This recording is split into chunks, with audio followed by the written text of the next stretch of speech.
Freedom's calling, chains are falling, hope is dawning, bright and true.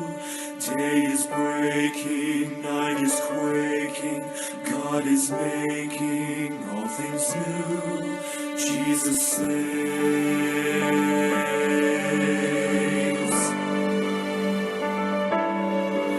Hear the heart of heaven beating. Jesus saves, and the hush of mercy breathing. Jesus saves. Hear the host of angels sing, glory to the newborn King, and the sounding joy repeating, Jesus saves.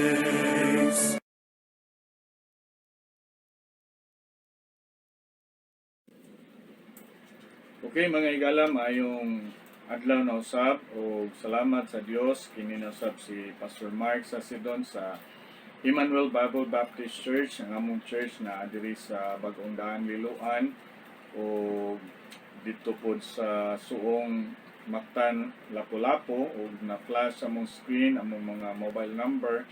Ganahan mo, interesado mo join sa among Sunday worship services o karon nga adlaw atong hisgutan kining balaod, no? O atong mabasa diri sa mga buhat kapitulo 13 bersikulo 38, no? Diring tungura si Apostol Pablo dito sa sulod sa sinagoga dito sa Jerusalem, then ningon ang Bible niadto sila sa Antioch Pisidia, no? Dito sila sa Antioch Pisidia. Unya makita nato mga igala nga dito sila sa sulod sa sinagoga ug ilang si Apostol Pablo ni barog o mi wali sa pulong sa Dios, no? Ug din tungura sa bersikulo 38 atong basahon ningon ang Bible, be it known unto you therefore men and brethren that through this man is preached unto you the forgiveness of sins. And by him all that believe are justified from all things from which you could not be justified by the law of Moses. No? Ingon dia busa hibaloi kini ninyo mga tao kaigsunan nga pinaagi nini nga tao giwali nganha kaninyo ang kapasayloan sa mga sala. 39 ug pinagi kaniya ang tanan nga nagtuo gipakamatarong na gikan sa tanang mga butang. No? Nga gikan nini kamo dili mahimong pagamatarongon pinagi sa balaod ni Moises. So mga igala, makita nato nga even si Apostol Pablo nagsulti kanato nga ang pagkamatarong sa tao pinagi lang sa pagtuo ni Ginoong Hesus Kristo. Dili pinaagi sa balaod. No, dili pinaagi sa pagtuman sa balaod tungod kay ato ning pagatun-an karon, no, ang balaod, no. Number one, ang purpose sa balaod, no, unsa may purpose sa balaod nga gihatag nami sa Ginoo ngadto sa mga taga-Israelinhon, no. Aron nga naa sila'y sumbanan. Naa sila'y makita nato diri nga niyon ang Biblia nga gipakita lang sa Dios nga unsa ka makasasala ang tao, no. Tungod kay kung imong makita mga igala diri sa nasod nato sa Pilipinas nga kung way balaod perting gubuta sa atong nasod, no. Munang naay balaod kay aron nga ang tao magbantay sa iyang kaugalingon, kay kung kita lay pasagdan mga igala magpatuyang man ta, no.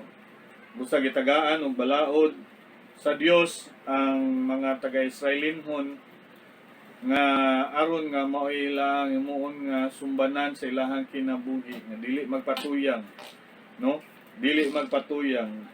Gani sa Roma kapitulo 3 bersikulo 19 giingnan ta sa pulong sa Dios nga kaning balaod mao ni siya rason nganong gihatag ni sa Ginoo, no.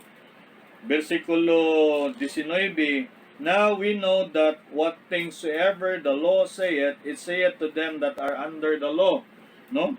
Ingon ang Biblia, Karon kita nahibalo nga bisan unsang mga butang nga ginasulti sa balaod kini gikasulti ngadto kanila kinsang ilalom sa balaod aron ang matagbaba matakom ug ang tibuok kalibutan mahimong sad-an atubangan sa Dios. No? Sa verse number 20, therefore by the deeds of the law there shall no flesh be justified in his sight, for by the law is the knowledge of sin. No, ingon ang Biblia, busa pinaagi sa mga buhat sa balaod walay unod nga pagamatarungon diha sa iyang pananaw, kay pinaagi sa balaod ang kahibalo sa sala. So gi-reveal no unsa ta ka makasasala, no? Gani kung imong tan-awon nga po lang gani kasugo gihatag sa Ginoo, di man gani makatuman, no? Si Adan usara ang gihatag nga balaod sa Ginoo, nakalapas pa man gani, and they were perfect being. No, so kitang tao sugod kag sa dili mga makasasala ta, no, masinupakon ta, mga rebellious kayo ta, no, nga makita nato nga niyon ang Biblia mga higala, ang balaod di gyud ni makapamatarong sa tao, no, di gyud ni siya maoy pamaagi nga makapatarong sa tao, no, kini siya gihatag ni sa Ginoo aron nga makita nato atong kaugalingon nga wala gyud tay mahimo, makita nato atong kaugalingon nga pakyas gyud ta, no, pakyas gyud ta, di gyud ta makaabot sa righteousness nga gikan sa Ginoo nga iyaha sa Dios. Mo bitong ikaduhang purpose sa balaod kay makita man nato nga wa gyud tay nada, di gyud nato mahimo, di gyud nato matuman, dalhon ta didto ni Jesus Christ. Muna giingon bitaw sa Galacia Kapitulo 3 versikulo 25, ato ning basahon kay importante man nga naa gyud tay basihanan sa tong pagtulunan, no? Galacia Kapitulo 3 versikulo 24 niingon ang Bible.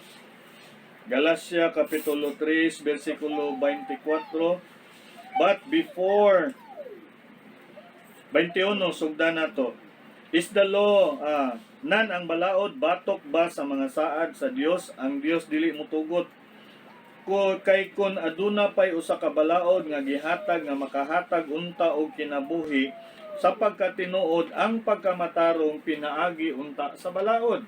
No, kinsa man nagsuwat ani? Si Apostol Paul, no, giyahan si Apostol Paul sa atong Dios nga masuwat kini nga mga pagtulunan. Gani niingon diri sa bersikulo 22, apan ang kasulatan mihukom sa tanan nga ilalom sa sala, aron ang saad pinaagi sa pagtuo ni Hesus Kristo ikahatag ngadto kanila nga nagtuo, no? Verse 23, apan sa wala pa ang pagtuo miagi pa ilalom sa bala ngadto sa pagtuo nga sa kaulahian igapadayag. Verse 24, tungod nini nga hinungdan ang balaod mao ang atong magtutudlo sa pagdala ngadto kanato ngadto ni Kristo, aron kita pakamatarungon pinaagi sa pagtuo, no? Apan human nga ang pagtuo miabot, kita dili na ilalom sa magtutudlo, no? Unsay atong magtutudlo? Ang balaod, no? Iyatang itukmod ngadto ni Ginoong Hesus Kristo, kay ang balaod dili gyud makapamatarong sa tao. Kinsa may gasulti ana? Biblia man, no? Mo bitaw ng mga tao mayon nga tumal lang tat balaod, wa gani katuman sa usa. And by the way, niyon ang Bible nga kon sa James chapter 2 and verse number 10 nga kon makalapas kag usa, nakalapas na ka sa tanan, no? So wa gyud maka-perfect sa balaod, no? And di gyud makahimo nga mamatarong ta pinaagi sa balaod, no? Kay mao nay giingon sa pulong sa Ginoo, no? And kaning Old Testament nga law was a temporary covenant, no? Makita nato temporaryo lang, kay pag-abot ni Ginoong Hesus na wala na ni siya, no? Dili nata nagsubay sa dili nata mamatarong pinaagi sa balaod, no? Ang balaod ato ni siyang sumbanan sa atong kinabuhi, no? Aron kay bawtag unsay dili gusto sa Ginoo nga atong buhaton, no? na-abolish ni siya pag-abot ni Jesus kay 2 Corinthians chapter 3 verse 14. 2 Corinthians chapter 3 and verse number 14, ingon ng Biblia, "But their minds were blinded, for until this day remaineth the same veil untaken away in the reading of the Old Testament, which veil is done away in Christ." No? Apan ang ilang mga hunahuna gibutaan kay hangtod nining adlaw nagapabilin ang maura nga tabon nga wala kuhaa diha sa pagbasa sa daan nga pakigsaad, no? Nga ang maong tabon giwala na diha ni Kristo. Apan bisan pahangtod nining adlaw sa diha nga ang sinulat ni Moises gibasa, ningon ang Bible, bisan hangtod nining adlaw sa diha nga ang sinulat ni Moises gibasa, ang salimbong anaa sa ilang kasing-kasing. Apan bisan pa niana sa diha nga kini modangop sa Ginoo ang salimbong pagakuhaon. Karon ang Ginoo mao kana ang nga espiritu ug diin gani ang espiritu sa Ginoo adunay kagawasan. No, the truth shall set us free. No? Kay kani nga salimbong ni siya sa karaan. No? Pero ningon ang Biblia, mawala lang ni siya kung mudangop ta diha ni Kristo. No? Mudangop ta diha ni Kristo. No? It was taken away. Ingon diha nga it was taken away when Jesus died. No? Dihang namatay si Ginoong Hesus Kristo, dili na kita ilalom sa balaod. Kolosas kapitulo 2 bersikulo 14. Sa gingon sa Biblia, Kolosas kapitulo 2, versikulo 14. Itong basahon. Nga nagapapa sa sinulat sa kamot nga mga ordinansa, ngan kaniadto bato kanato, nga kanhi supa kanato, og mikuha niini gikan sa dalan, nga nagalansang niini ngadto sa iyang cross. Og sa nakailog sa mga punuan ug mga gahom siya mihimo kanila nga usa ka pagsundayag diha sa dayag nga nagmadaugon ibabaw kanila dinhi niini. Ingon diri busa ayaw tuguti nga dunay tawo nga maghukom kaninyo diha sa pagkaon, diha sa pag-inom o diha sa pagtahod sa usa ka pangilin o may tungod sa bag-ong bulan o may tungod sa pagpapahulay nga mga adlaw nga landong sa mga butang umaabot apan ang lawas iya ni Kristo. No? So na mga patuo kanang mga ningon ng Biblia, ningon ng Bible nga katuo nga worshiping of angels, no? Mga ingon diha ang Bible, and of the Sabbath days which are shadow of things to come. No? So pag-abot ni Jesus Christ na abolish na siya, no? Nawa na siya, no? Di na siya mo'y sumbanan sa pagkamatarong, no? What the law could not do, unsay dili mahimo sa balaod, dili gid siya maka justify, makapamatarong sa tao, no? Una nga daghang mga tao nagsunod gihapon sa balaod hangtod karon wa gyud maluwas, wa gyud kasiguruan sa ilahang kinabuhi, no? Wa gyud kasiguruan sa ilahang eternidad. Galacia kapitulo 2 bersikulo 26, klaro kayo ang pulong sa Dios, no? Muna nga Bible truth gyud ta, amen, no? Bible truth gyud ta kay sigurado gyud ning naa sa Biblia. Galacia 2:16 nga nasayod nga ang usa ka tawo wala gipakamatarong pinaagi sa mga buhat sa balaod apan pinaagi sa pagtuo ni Hesus Kristo. Bisan kita mituo diha ni Hesus Kristo aron kita pakamatarungon pinaagi sa pagtuo ug dili sa mga buhat sa balaod, kay pinaagi sa mga buhat sa balaod walay unod nga pagkamatarungon. Klaro? No, basahan na sa imong Biblia kung naa kay Biblia mga higala. No, kay klaro na gyud, giklaro gyud ni Apostol Pablo kay kaning sa lugar sa Galacia na nagkagubot man sila kay naa man gyud nisuod silang simbahan nga mahimo lagi gyud tang mamatarong pinaagi sa pagtuo. Pinaagi sa pagtuman sa balaod munang gisuwatan ni Apostol Pablo nga dili gyud ang pagkamatarong pinaagi sa balaod pero pinaagi sa pagtuo. No? Pinaagi sa pagtuo. No? Mao na siya ka importante sa pagtuo diha ni Ginoong Hesus Kristo. No? Kay kaning balaod di gyud ni makapamatarong sa tao.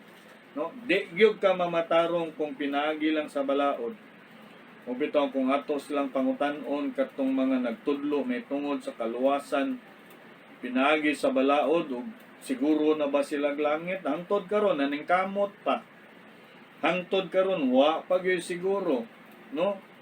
Hangtod karon nagsige pagtuman sa balaod, no. Unang balaod wa gyud ka di gyud ka mamatarong, no? Then it cannot free us from condemnation. Di gyud ta malibre gikan sa pagkahinukman sa silot. Mo bitaw ni giingon sa Roma kapitulo 8. Roma kapitulo 8. Ato basahon, no? If you have your Bible, you read with your Bible. Busa karon wala na pagkahinukman sa silot ngadto kanila nga anaa ni Kristo kinsa wala nagalakaw sa sunod sa unod apan sunod sa espiritu. Kay ang balaod sa espiritu sa kinabuhi diha ni Kristo Hesus nakahimo na kanako nga gawas nun gikan sa balaod sa sala ug kamatayon. Kay unsa ang dili mahimo sa balaod diha nga kini maluya tungod sa unod ang Dios nga nagapadala siyang kaugalingon nga anak diha sa pagkasama sa masal-anon nga unod ug tungod sa sala mihukom sa silot sa sala diha sa unod. Aron ang pagkamatarong sa balaod matuman dinhi kanato kinsa wala naglakaw sulod sa unod apan sunod sa espiritu. So God gave us the Holy Spirit, no? Aron nga mopahinumdum nato, mutudlo nato, mugiya nato sa kamatuoran diri sa pulong sa Dios, no? Because once you accept Jesus Christ as your personal Savior, niyon ang Bible, you will be sealed with that Holy Spirit of promise. Ang trabaho sa balaang espiritu mutudlo nimo, mopahinumdum nimo ug mugiyan nato sa kamaturan, no? Aron nga maglakaw ta diha sa pagkamatarong, no? Kaning atong pagkamatarong dili gyud ni siya ato nga pagkamatarong kundi pagkamatarong ni nga iya ni Kristo. Nahimo lang tang matarong tungod ni Ginoong Hesus Kristo. Kay kung wa si Jesus Christ atong pagkamatarong ang sundon, di gyud ta mamatarong atubangan sa Dios. Nahimo lang tang matarong tungod ni Jesus Christ, no? Mo nay giingon bitaw diri sa Roma kapitulo 10 bersikulo 4. Dayon sa Biblia. Kay si Kristo mao ang katapusan sa balaod alang sa pagkamatarong nga sa matag usa nga nagatuo, no? Sa matag-usa nga nagatuo. Kay mga igala, dili man gyud ta makadawat sa balaang espiritu nga mosulod sa atong kinabuhi pinagig balaod. Pinaagi ra man gyud sa pagtuo, no? Episo kapitulo 1 bersikulo 13. Nabi tayo usa ningon sa nga kanang silyuhan tas balaang espiritu, no? Atong 144,000 sinilyuhan tos balaang espiritu. Pangutana, unsaon man nimo pagkasilyo sa balaang espiritu? Siya wala ko kay baw. O naa sa Biblia, Episo 1:13. Diha sa kang kinsa kamo sa misalig human nga kamo nakadungog sa pulong sa kamaturan ang maayong balita sa inyong kaluwasan. Diha sa kang kinsa usab human nga kamo mituo kamo gisilyuhan ni anang balaang espiritu sa saad. So God the Holy Spirit gisilyo diri nato aron nga siya mo'y mutudlo nato, mugiya nato, mupahinumdum nato nga kita mga anak sa Dios. Ingon ang Romans chapter 8 verse 14, sa kinsa tong gigiyahan sa espiritu sa Dios, mga anak sila sa Dios. No? So God the Holy Spirit gi-impart diri sa atong kinabuhi aron nga ang pulong sa Dios dili nato lisod sundod. no, naay mo pahinumdom nato kung kita makabuhat og sala, di man na ingon nga dili ta makasala, makahimo man gyud tag sala, but naay balaang espiritu nga mo pahinumdom nato, mohatag nato og giya, no? Kay ngano man gisilyo na diri ka nato, no? Di na siya mawala, no? Until ingon ang Bible, until the day of redemption, hangtod kuhaon ta, no? Hangtod kuhaon ta. Muna mga higala, kung imong tanaw ng Bible, imong tun-an pagayo ang balaod dili makadala nato sa langit. Okay? Dili makadala nato sa langit ang balaod, no? Ang makadala nato sa langit si Ginoong Hesus Kristo. Tuhui siya, dawata siya nga imong manluluwas, akong ipaniguro nimo, malangit ka, no? Definite na kay naa na sa pulong sa Dios. Sa Juan 6 bersikulo 47 katapusan ako nga basahon, no? Juan kapitulo 6 bersikulo 47 unsay giingon sa Biblia? 47 niyon ang Bible, sa pagkatinuod ako nag-ingon nganha kaninyo, siya nga nagatuo kanako adunay kinabuhing walay katapusan. Kinsay nagsulti ana? Si Ginoong Hesus Kristo. So mga higala, kung mutuo ka, makabaton kag kinabuhing walay katapusan. So unsa pa may imong gipaabot?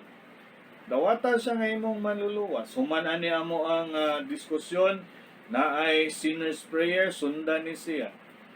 O tinuag yun sa imuhang kinabuhi nga tinud-anay gud ka nga musalig ni Kristo nga imong manluluwas. And I guarantee you, gikan sa authority sa Biblia, maluwas ka. Sa sunod na usab nga higayon, kini na usab si Pastor Mark sa Sidon sa Emmanuel Bible Baptist Church. Kami nang hinaot nga ikaw makatultol sa kaluwasan, makatultol sa kamaturan. Daghang salamat, maayong adlaw, ang Dios magpanalangin.